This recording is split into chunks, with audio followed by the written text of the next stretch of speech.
do ensure that the United States Army has to act in such a way as to win over the Filipino population for colonial government. And that then implies you cannot go out and conduct operations like the Spanish did in Cuba or the Germans did in Africa.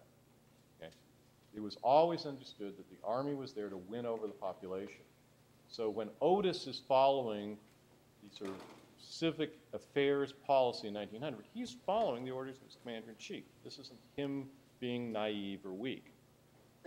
The second issue I want to draw to is civic action, and I'm talking about police, local government, sanitation, health, education, cleaning up the sewers, all that stuff is essential if the Americans are going to survive in the Philippines. This isn't done purely for the benefit of the Filipinos. If you're living, and they are, in cholera-infested towns, you're going to die. So you have to create, in a way, an environment that American soldiers can live in. It does benefit the Filipinos, but the benefit is really to the Americans.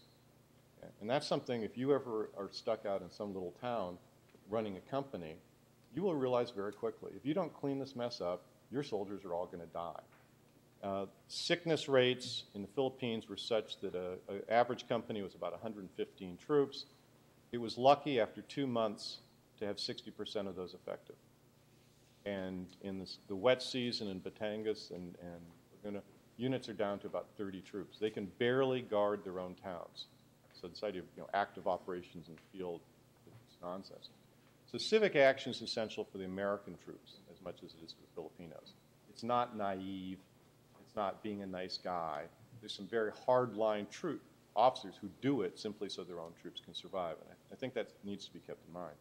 The second thing I'd make a point about civic action is it does provide the foundation for the hard war that MacArthur then wages and self-promotingly claims was his idea in 1901. Douglas inherited a great deal from his dad. And one of them was a great capacity for self-delusion, and the other one was a great capacity for self-promotion. But this civic action, this soft war, as you might think of,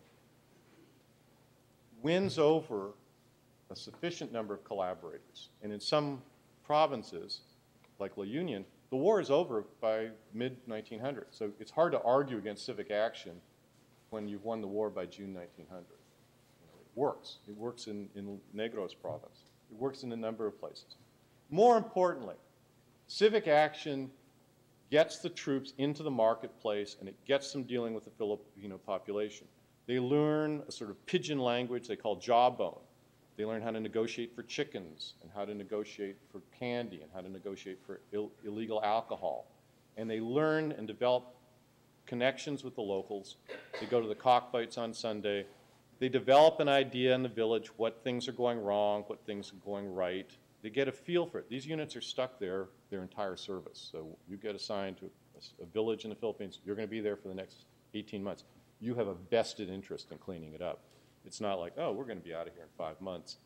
As long as it doesn't fall down on my watch, it's okay. These guys have to clean that place up. Over time, they build up a network of informants. They develop a network of what's in the town, what's out in the barrios.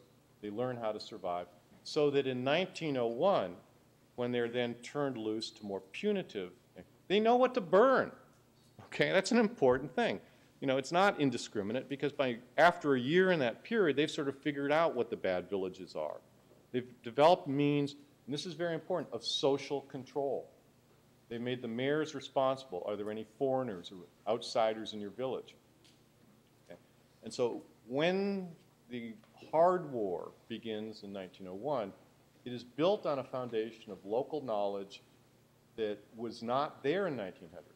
And had you gone in with a hard war in 1900, all you would have done probably is to burn up a whole lot of people. I mean, it's not until about June 1900, so 6 months into this war, that a young West Pointer, Lieutenant William T. Johnson, in just a brilliant report, figures out, and says 6 months into the war, and this, any parallels with how long it took us to figure out what's going on in Iraq, I'm not making, but figures out the enemy isn't out in the jungles. Okay, we've been going out in the jungles looking. They're not there. They're in the villages among us. So going on to the hard war in those first 6 months of the war, when you don't even know where the enemy is, would have been absolutely futile. So I want to make this point, because I hear it over and over again from the outside pundits. Well, soft war didn't work, hard war did work, therefore we got to go in hard. That's not a correct interpretation of what happened in the Philippines. The second point, and this Cadet Allen does make, and I think it's a very astute observation, is that soft war isn't even practiced in 1900 by many commanders. You know, he raises the issue of Frederick Funston, who's given all these orders to set up governments. Funston doesn't care. He's practicing hard war in 1900. So again, historically, this parallel between soft war in 1900, hard war in 1901. Anytime you get down on the local level, you'll see it's not being practiced. So again, this is not a simple war, and don't take these sort of simple things that you're being told too seriously. This leads me to another point. One of them is, when you study unconventional war, and particularly you study the Philippines, you run into this problem. Do you study it from the top down or the bottom up? If you study from the top down, you look at what the headquarters are doing, you look at the orders that are going out, you look at what MacArthur and Otis are doing, it imposes a false coherence on this war. The idea of strategy being developed in a very rational manner by a bunch of people sitting around in Manila looking at the map and going, yes, we'll strike them here. Just like in the movies. MacArthur gets to write the memos back, so he, of course, can take credit for all this that's going on. And he then says, this strategy won the war, and justifies it by the fact that there are a number of guerrillas that surrender in the months afterwards. Similarly, he blames Otis for not winning the war because of this false policy on civic action. Well, that's not an accurate view when you start looking at it from the bottom up. When you start looking at the bottom up, and, as Cadet Allen does, and start looking at what's actually going on in the field, you don't find that coherence. You find in one province the Americans allying with this religious sect to destroy the enemy. In another province, fighting the Catholic priest who's leading the insurgency. The bottom-up area provides a number of vignettes, but it doesn't provide any coherence. Even within one district, within 50 miles, you've got two very dissimilar wars going on. So that creates a problem where everything you're learning is situational and dependent on the officer and the nature of the opposition and luck in many ways. And I think, again, to get back to the school of unconventional warfare, some people have taken that to extremes. I think Max Boot being a very good example, as long as we're outing people, of looking at a couple of heroic people like Frederick Funston and say, well, all we need to do is get someone to go after and capture, Osama bin Laden with his pistol like Frederick Funston does with Aguinaldo, and everything would be solved. So I'm not sure. And I think when I was writing this, I run into this problem. I think everyone that's doing this, and those of you who will be writing the history of Iraq and Afghanistan, are going to have this issue of, is the war being fought from the top down, in which case, currently, if you've read Ricks's book, it's all General Petraeus and it's all being masterminded. Before that, Donald Rumsfeld, of course, was trying to fight the war from the top down. Or is it being fought from the bottom up, in which case you go out and look at Anbar, you look at what Colonel McMaster was doing, and is that the war that you want to study?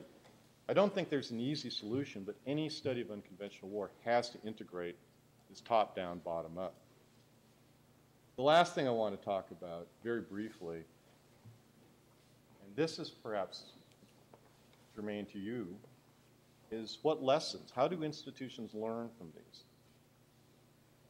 In a few years, you'll be heading off to Leavenworth. Some of you will then be going on to the Army War College. You'll have a chance to see how the U.S. Army is going to try and institutionalize the lessons of Iraq and Afghanistan. Well, let me tell you, at the end of the Philippine War, the United